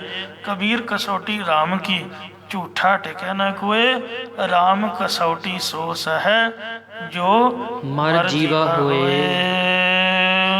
ਵਾਟ ਹਮਾਰੀ ਖਰੀ ਉਡੀਣੀ। ਜਿਹੜੀ ਸਾਡੀ ਵਾਟ ਹੈ, ਜਿਹੜਾ ਸਾਡਾ ਰਸਤਾ ਹੈ, ਇਹ ਬਹੁਤ ਹੀ ਉਦਾਸੀਨਤਾ ਵਾਲਾ, ਬਹੁਤ ਹੀ ਜ਼ਿਆਦਾ ਦੁਖਦਾਇਕ ਹੈ। ਇਹਦੇ 'ਚੋਂ ਜਾਨ ਬਚਾਉਣੀ ਵੀ ਕਈ ਵਾਰ ਔਖੀ ਬਣ ਜਾਂਦੀ ਹੈ। ਮੈਨੂੰ ਯਾਦ ਹੈ ਵੀ ਲੰਗਰ ਦੀ ਇਮਾਰਤ ਬਣ ਰਹੀ ਸੀ ਤੇ ਅਕਾਲ ਤਖਤ ਸਾਹਿਬ ਦੀ ਸੇਵਾ ਰੋੜੀ ਕੁੱਟੀ ਜਾ ਰਹੀ। ਇੱਕਦਮ ਠਾ ਠਾ ਤੇ ਆਪਾਂ ਤਾਂ ਘਬਰਾ ਗਏ, ਨਿਆਣਿਆਂ ਨੂੰ ਕੀ ਹੁੰਦਾ। ਤੇ ਬੜੀ ਮੁਸ਼ਕਿਲ ਦੇ ਨਾਲ ਜੁੱਤੀਆਂ ਝੋਲੇ 'ਚ ਪਾਈਆਂ, ਸਰਾਂ ਵਾਲਾ ਪਾਸਾ ਦਗੜ ਦੀ ਮਗੜ ਦੀ। ਬਰਨਾਲਾ ਪ੍ਰਧਾਨ ਮੰਤਰੀ ਸੀਗਾ, ਉਹਨਾਂ ਦਿਨਾਂ ਦੀ ਗੱਲ ਹੈ। ਤੇ ਪਰਿਕਰਮਾ ਥਾਣੀ ਘੰਟਾ ਘਰ ਵਾਲੇ ਪਾਸੇ ਥਾਣੀ ਜਿਹਨੂੰ ਬਲੈਕ ਥੰਡਰ ਕਹਿੰਦੇ ਨੇ। ਇੱਕ ਤਾਂ ਬਲੂ ਸਟਾਰ, ਇਹ ਬਲੈਕ ਥੰਡਰ ਦੀ ਗੱਲ ਹੈ। ਤੋ ਇਸ ਵਾਸਤੇ ਬੜਾ ਔਖਾ ਹੈ। ਗੁਰੂ ਘਰ ਦੇ ਵਿੱਚ 1 ਮਿੰਟ ਵੀ ਕੱਟਣਾ ਬੜਾ ਔਖਾ ਹੈ। ਜਿਨ੍ਹਾਂ ਨੇ ਉਮਰਾਂ ਕੱਟਦੀਆਂ, ਸੇਵਾ ਕਰਦੀਆਂ, ਸਿਮਰਨ ਕਰਦੀਆਂ, ਉਹਨਾਂ ਨੂੰ ਨਮਸਕਾਰ ਹੈ, ਕਿਉਂਕਿ ਜਿਹੜਾ ਰਸਤਾ ਇਹ ਬਹੁਤ ਜ਼ਿਆਦਾ ਔਖਾ ਕਠਿਨ ਹੈ। ਖਨਿਹੋ ਤਿੱਖੀ ਬਹੁਤ ਪਈਣੀ। ਖੰਡੇ ਦੀ ਧਾਰ ਨਾਲੋਂ ਤਿੱਖੀ ਤੇ ਬਹੁਤ ਹੀ ਜ਼ਿਆਦਾ ਬਰੀਕ ਹੈ। ਖੰਡੇ ਧਾਰ ਗਲੀ ਅਤ ਭੀੜੀ, ਲੇਖਾ ਲੇਵੈ ਤਿਲ ਜਿਉ ਪੀੜੀ। ਇੱਕ ਤਾਂ ਇਹ ਵੀ ਹੈ, ਇੱਕ ਗੁਰਸਿੱਖੀ ਬਾਰੀਕ ਹੈ। ਖੰਨਿਓ ਤਿੱਖੀ ਬਹੁਤ ਪੀਣੀ, ਉੱਪਰ ਟਿਕੇ ਨਾ ਪੁਣ ਹੋਣਾ, ਚੱਲ ਨਾ ਸਕੈ ਉੱਪਰ ਕੀੜੀ। ਖੰਡੇ ਦੀ ਧਾਰ ਤੇ ਕੀੜੀ ਚੱਲ ਸਕਦੀ ਹੈ, ਮੱਛਰ ਬੈਠ ਸਕਦਾ ਹੈ ਵਾਲ ਦੇ ਉੱਪਰ ਵੀ, ਪਰ ਸਿੱਖੀ ਦੇ ਉੱਪਰ ਮੱਛਰ ਜਿੰਨਾ, ਕੀੜੀ ਜਿੰਨਾ ਹੰਕਾਰ ਵੀ ਨਹੀਂ ਚੱਲਦਾ ਹੈ। ਸੋ ਖੰਨਿਓ ਤਿੱਖੀ ਵਾਲੋ ਨਿੱਕੀ, ਏਤ ਮਾਰਗ ਚੱਲਣਾ, ਏਤ ਮਾਰਗ ਜਾਣਾ। ਉਸ ਉੱਪਰ ਹੈ ਮਾਰਗ ਮੇਰਾ। ਭਗਤਾਂ ਕੀ ਚਾਲ ਨਿਰਾਲੀ, ਚਾਲਾਂ ਨਿਰਾਲੀ ਭਗਤਾਂ ਕੇਰੀ, ਬਿਖ ਮਾਰਗ ਚੱਲਣਾ। ਇਸ ਦੇ ਉੱਤੇ ਸਾਡਾ ਮਾਰਗ ਰਸਤਾ, ਭਾਵ ਐਸੇ ਰਸਤੇ ਉੱਪਰੋਂ ਅਸਾਂ ਨੇ ਲੰਘਣਾ ਕੀਤਾ ਹੈ। ਸ਼ੇਖ ਫਰੀਦਾ ਇਹ ਸ਼ੇਖ ਫਰੀਦ, ਪੰਥ ਸਮਾਰ ਸਵੇਰਾ। ਤੈਨੂੰ ਵੀ ਮਨੁੱਖਾ ਜਨਮ ਦਾ ਚੰਗਾ ਸਮਾਂ ਪ੍ਰਾਪਤ ਹੋਇਆ, ਇਸ ਲਈ ਐਸੇ ਰਸਤੇ ਨੂੰ ਸੰਭਾਲਣਾ ਕਰ, ਜਾਂ ਪਰਮੇਸ਼ਰ ਦੀ ਭਗਤੀ ਸਹਿਤ ਗਿਆਨ ਦਾ ਰਸਤਾ ਸੰਭਾਲ, ਜਾਂ ਸਵੇਰੇ ਸਵੇਰੇ ਸਵਖਤੇ ਉੱਠ ਕੇ ਫਸਟ ਟਾਈਮ 'ਤੇ, ਜਿਵੇਂ ਤੂੰ ਅਖਬਾਰ ਪੜ੍ਹਦਾ, ਲਿਆ ਬੀਬੀ ਚਾਹ, ਚਾਹ ਵੱਲ ਤੇਰਾ ਧਿਆਨ ਹੁੰਦਾ ਹੈ। ਸਭ ਤੋਂ ਪਹਿਲਾ ਕੰਮ ਕੀ ਹੋਣਾ ਚਾਹੀਦਾ? ਪਹਿਲਾਂ ਬਾਥਰੂਮ ਯੂਜ਼ ਕਰੇ, ਉਸ ਤੋਂ ਬਾਅਦ ਕਿਰਿਆ ਕਰਮ ਸੋਧ ਕੇ ਸਰੀਰ ਨੂੰ ਸਾਵਧਾਨ ਕਰਕੇ ਧਿਆਨ ਹੋਵੇ ਸ੍ਰੀ ਗੁਟਕਾ ਸਾਹਿਬ ਸਾਹਿਬ ਦਾ। ਅੰਮ੍ਰਿਤ ਵੇਲੇ ਮੁਕਤੀ ਦੇ ਰਸਤੇ, ਜਾਂ ਮਾਲਾ ਪਕੜ ਕੇ ਮਾਲਾ ਫੇਰੇ, ਜਾਂ ਗੁਰੂ ਘਰ ਦਾ ਧਿਆਨ ਕਰੇ, ਪਰਮੇਸ਼ਰ ਦੇ ਸਿਮਰਨ ਭਜਨ ਨੂੰ ਸੰਭਾਲਣਾ ਕਰ। ਅਸੀਂ ਕੀ ਕਰਦੇ ਹਾਂ? ਸਾਡੇ ਕੋਲ ਵਿਹਲਾ ਸਮਾਂ ਨਹੀਂ। ਜਦੋਂ ਵਿਹਲਾ ਸਮਾਂ ਹੋਊਗਾ ਉਦੋਂ ਆਪਾਂ ਗੁਰਦੁਆਰੇ ਜਾ ਕੇ ਮੱਥਾ ਟੇਕਾਵਾਂਗੇ, ਜਾਂ ਮਾਲਾ ਫੇਰ ਲਵਾਂਗੇ, ਜਾਂ ਨਿਤਨੇਮ ਕਰ ਲਵਾਂਗੇ। ਇਹ ਸਾਡੀ ਵਰਡਿੰਗ ਹੁੰਦੀ ਹੈ। ਮਤਲਬ ਵਿਹਲੇ ਸਮੇਂ, ਕਹਿਣ ਦਾ ਭਾਵ ਵੀ ਇਸ ਕੰਮ ਨੂੰ ਆਪਾਂ ਫਜ਼ੂਲ ਸਮਝਿਆ ਤਾਂ ਹੀ ਵਿਹਲਾ ਸਮਾਂ ਦਿੱਤਾ। ਜੇ ਜ਼ਰੂਰੀ ਸਮਝਿਆ ਹੁੰਦਾ ਤਾਂ ਫਸਟ ਟਾਈਮ 'ਤੇ ਕਰਦੇ, ਸਮਾਂ ਇਹਨੂੰ ਦਿੰਦੇ ਸਭ ਤੋਂ ਪਹਿਲਾਂ। ਸਾਡੇ ਨੂੰ ਧਰੂ ਅਤੇ ਪ੍ਰਹਿਲਾਦ ਚੰਗੇ ਨੇ, ਜਿਹੜੇ ਬਚਪਨ ਦੇ ਵਿੱਚ 5 ਤੇ 7 ਸਾਲ ਦੇ ਬੱਚੇ ਵਾਹਿਗੁਰੂ ਦਾ ਭਜਨ ਕਰਕੇ ਉਹਦੀ ਪ੍ਰਾਪਤੀ ਵਾਲੇ ਹੋਏ। ਸ੍ਰੀ ਗੁਰੂ ਤੇਗ ਬਹਾਦਰ ਮਹਾਰਾਜ ਸਾਨੂੰ ਸਮਝਾਉਂਦੇ ਨੇ, ਹੇ ਗੁਰਮੁਖਾ, ਜੇ ਸਾਥੋਂ ਤੂੰ ਸਿੱਖਿਆ ਨਹੀਂ ਲੈਣੀ ਤਾਂ ਬੱਚਿਆਂ ਕੋਲੋਂ ਵੀ ਕੁਝ ਸਿੱਖ ਲਾ। ਆ ਜਿਹੜੇ ਸਾਹਿਬਜ਼ਾਦੇ ਨੇ, ਬਾਬਾ ਜੋਰਾਵਰ ਸਿੰਘ, ਬਾਬਾ ਫਤਿਹ ਸਿੰਘ, ਇਹਨਾਂ ਤੋਂ ਸਿੱਖਿਆ ਲੈ। ਰਾਮ ਜਪੋ ਜੀ ਐਸੇ ਐਸੇ, ਧਰੂ ਪ੍ਰਹਿਲਾਦ ਜਪਿਓ ਹਰ ਜੈਸੇ, ਦੀਨ ਦਿਆਲ ਭਰੋਸੇ ਤੇਰੇ, ਸਭ ਪਰਿਵਾਰ ਚੜ੍ਹਾਇਆ ਬੇੜੇ। ਇਸ ਲਈ ਜਿਹੜਾ ਨਿਤਨੇਮ ਦਾ ਸਮਾਂ ਹੈ, ਇਹਦੇ ਲਈ ਵਿਹਲਾ ਸਮਾਂ ਨਹੀਂ ਆਪਾਂ ਨੂੰ ਕੱਢਣਾ ਚਾਹੀਦਾ। ਇਹਦੇ ਲਈ ਫਸਟ ਟਾਈਮ ਹੋਵੇ, ਸਭ ਤੋਂ ਪਹਿਲਾ ਸਮਾਂ ਸਿਲੈਕਟ ਕਰੀਏ, ਜਿਹਦੇ ਵਿੱਚ ਅਸੀਂ ਰਿਲੈਕਸ ਹੋਈਏ ਅਤੇ ਸਾਨੂੰ ਕੋਈ ਵੀ ਚਿੰਤਾ ਆਦਿਕ, ਯਾਨੀ ਕਿ 8 ਵਜੇ ਤੋਂ ਪਹਿਲਾਂ ਕੋਈ ਕੰਮ ਕਾਰ ਸ਼ੁਰੂ ਨਹੀਂ ਹੋਇਆ ਹੁੰਦਾ। ਕਿਤੇ ਪਤਿਆ ਕੇ ਵੇਖ ਲਓ ਜੀ, 8 ਵਜੇ ਤੋਂ ਬਾਅਦ ਇਹੀ ਕਥਾ ਹੈ। ਜਿਵੇਂ ਜਿਵੇਂ ਟਾਈਮ ਉੱਚਾ ਹੁੰਦਾ ਜਾਊਗਾ, ਤਿਵੇਂ ਤਿਵੇਂ ਰਸ ਘਟੀ ਜਾਊਗਾ। ਜਿਹੜੀ ਗੁਰਬਾਣੀ ਹੈ, ਇਹਦਾ ਕੁਝ ਸਮਾਂ ਹੈ। ਮੈਂ ਤਾਂ ਵੈਸੇ ਕਹਿੰਦਾ ਵੀ ਸਮਾਂ ਕੋਈ ਨਹੀਂ, ਪਰ ਆਸਾ ਦੀ ਵਾਰ ਦਾ ਤਾਂ ਟਾਈਮ ਹੈ ਹੀ ਆ। ਦਿਨ ਚੜ੍ਹ ਗਿਆ ਤੇ ਰਸ ਘਟ ਜਾਊਗਾ। ਵੇਖਣ ਵਾਲਾ ਆਖੂਗਾ ਭਾਵੇਂ ਬਾਣੀ ਹੈ, ਵੀ ਇਹਨਾਂ ਨੂੰ ਪਤਾ ਹੀ ਨਹੀਂ ਵੀ ਆਸਾ ਦੀ ਵਾਰ ਦਾ ਕੀਰਤਨ ਅਜੇ ਸਮਾਪਤ ਹੀ ਨਹੀਂ ਕੀਤਾ, ਕਥਾ ਦਾ ਜੇ ਭੋਗ ਹੀ ਨਹੀਂ ਪਾਇਆ। ਤੋ ਇਸ ਤਰੀਕੇ ਦੇ ਨਾਲ ਰਹਿ ਰਸ ਦਾ ਸਮਾਂ ਤੇ ਬਾਬਾ ਗੱਲਾਂ ਹੀ ਮਾਰੀ ਜਾ ਰਿਹਾ, ਰਹਿ ਰਸ ਦਾ ਪਾਠ ਹੀ ਨਹੀਂ ਸ਼ੁਰੂ ਕਰਦਾ। ਸਮਾਂ ਹੈ, ਤੇ ਇਸ ਲਈ ਜਿਸ ਚੀਜ਼ ਦਾ ਸਮਾਂ ਹੈ ਉਹਨੂੰ ਸਮਾਂ ਦੇਣਾ ਚਾਹੀਦਾ ਹੈ। ਨੀਂਦ ਦਾ ਸਮਾਂ ਤਾਂ 4 ਵਜੇ ਤੋਂ ਪਹਿਲਾਂ ਗੁਜ਼ਰ ਗਿਆ, ਉਸ ਤੋਂ ਬਾਅਦ ਤਾਂ ਸੌਣ ਦਾ ਸਮਾਂ ਲੰਘ ਗਿਆ ਹੈ। ਤੇ ਫਿਰ ਬਾਣੀ ਦਾ ਸਮਾਂ ਚੱਲਿਆ। 8 ਵਜੇ ਤੋਂ ਬਾਅਦ ਆਪਣਾ ਕੰਮਾਂ ਵੱਲ ਧਿਆਨ ਹੋ ਜਾਂਦਾ ਕਿ ਸਕੂਲ ਕਾਲਜ ਦਫ਼ਤਰ ਖੁੱਲ੍ਹ ਗਏ ਨੇ, ਕੋਈ ਨਾ ਕੋਈ ਕੰਮ ਬਦੋ ਬਦੀ ਮਨ 'ਚ ਸੋਚਿਆ ਜਾਂਦਾ। ਇਸ ਲਈ ਫਰੀਦ ਸਾਹਿਬ ਕਹਿੰਦੇ ਨੇ ਵੀ ਸਭ ਤੋਂ ਸਵਖਤੇ ਅੰਮ੍ਰਿਤ ਵੇਲੇ ਫਸਟ ਟਾਈਮ 'ਤੇ ਉੱਠ ਕੇ ਵਾਹਿਗੁਰੂ ਦੇ ਰਸਤੇ ਨੂੰ ਸੰਭਾਲਣਾ ਕਰ, ਜਾਂ ਤਾਂ ਗੁਰਬਾਣੀ ਦਾ ਨਿਤਨੇਮ ਕਰ, ਜਾਂ ਮੂਲ ਮੰਤਰ ਦੀ ਮਾਲਾ ਫੇਰ, ਜਾਂ ਵਾਹਿਗੁਰੂ ਨਾਮ ਦਾ ਅਭਿਆਸ ਕਰ, ਜਾਂ ਸੇਵਾ ਸਿਮਰਨ ਕੁਛ ਨਾ ਕੁਛ ਆਪਦੇ ਆਤਮਾ ਦੇ ਭਲੇ ਲਈ ਜ਼ਰੂਰ ਕਰ। ਇਸੇ ਤਰ੍ਹਾਂ ਵਾਟ ਹਮਾਰੀ ਸ਼ੇਖ ਫਰੀਦਾ ਸ਼ੇਖ ਫਰੀਦਾ ਪੰਥ ਸਮਾਰ ਸਵੇਰਾ। ਸ਼ੇਖ ਫਰੀਦ ਜੀ ਪਰਮੇਸ਼ਰ ਦੀ ਭਗਤੀ ਸਹਿਤ ਗਿਆਨ ਦਾ ਤੂੰ ਰਸਤਾ ਸੰਭਾਲ। ਇਹ ਉਹ ਮਹਾਤਮਾ ਕਹਿ ਰਹੇ ਨੇ ਕਿ ਸਵੇਰੇ ਸਵੇਰੇ ਅੰਮ੍ਰਿਤ ਵੇਲੇ ਮੁਕਤੀ ਦੇ ਰਸਤੇ ਪਰਮੇਸ਼ਰ ਦੇ ਸਿਮਰਨ ਭਜਨ ਨੂੰ ਸੰਭਾਲਣਾ ਕਰ। ਇਹ ਗੁਰਮੁਖਾ ਹੈ ਫਰੀਦ। ਇਹ ਜਿਹੜੀਆਂ 4 ਪੰਕਤੀਆਂ ਨੇ ਇਹਨਾਂ ਦਾ ਇੱਕ ਵਾਰ ਹੋਰ ਅਰਥ ਆਪਾਂ ਕਰਦੇ ਹਾਂ। ਵਾਟ ਹਮਾਰੀ ਖਰੀ ਉਡੀਣੀ। ਜਿਹੜੀ ਸਾਡੀ ਭਾਵ ਭਗਤੀ ਵਾਲੀ ਵਾਟ ਹੈ ਇਹ ਦੁਨੀਆ ਤੋਂ ਅਤਿਅੰਤ ਹੀ ਉਦਾਸੀਨ ਰੱਖਣ ਵਾਲੀ ਹੈ, ਦੁਨੀਆ ਦੇ ਨਾਲ ਸੰਬੰਧ ਨਹੀਂ ਰਹਿਣ ਦਿੰਦੀ ਹੈ। ਖੰਨੇ ਹਉ ਤਿੱਖੀ ਬਹੁਤ ਪਈਣੀ। ਤੇ ਪਰਮੇਸ਼ਰ ਦੀ ਉਡੀਕ ਲਾਉਣ ਵਾਲੀ ਹੈ। ਇੱਕ ਸ਼ਾਮ ਨੂੰ ਮਾਤਾ ਜੀ ਆਉਂਦੇ ਸੀਗੇ, ਮੈਂ ਨਹੀਂ ਉਹਨਾਂ ਨੂੰ ਜਾਣਦਾ ਜੀ, ਹੁਣ ਮੇਰੇ ਸਾਹਮਣੇ ਆ ਜਾਣ, ਕਿਉਂਕਿ ਮੇਰਾ ਠਾਂ ਧਿਆਨ ਸੀ ਗੱਲਬਾਤ ਕਰਦਿਆਂ ਹੋਇਆਂ ਵੀ। ਤੇ ਉਹ ਜਿਉਂ ਮੈਂ ਚਰਨ ਗੰਗਾ ਤੋਂ ਨਿਕਲਿਆ ਤੇ ਉਹ ਦਰਸ਼ਨ ਜੋੜੀ ਤੱਕ ਗੱਲਾਂ ਕਰਦੇ ਗਏ। ਮੇਰੇ ਕੰਨ ਵਿੱਚ ਉਹਨਾਂ ਬਚਨ ਪਾਇਆ, ਕਹਿੰਦੇ ਇੱਕ ਵਾਰ ਤਾਂ ਮਹਾਰਾਜ ਨੇ ਬ੍ਰਹਮ ਗਿਆਨ ਕਰਾਤਾ ਤੇ ਮੈਂ ਡਰ ਗਈ ਵੀ ਮੇਰੇ ਬੱਚੇ ਕੌਣ ਪਾਲੂਗਾ। ਤੇ ਬਾਬਾ ਜੀ ਕਿਵੇਂ ਕਰੀਏ। ਮਹਾਰਾਜ ਦਾ ਭਜਨ ਸਿਮਰਨ ਇੰਨਾ ਖੁੱਲ੍ਹਿਆ, ਇੰਨਾ ਪ੍ਰਕਾਸ਼ ਹੋਇਆ, ਮੈਨੂੰ ਤਾਂ ਬੱਚਿਆਂ ਨੂੰ ਤੋੜਤਾ, ਮੋਹ ਹੀ ਨਾ ਰਿਹਾ।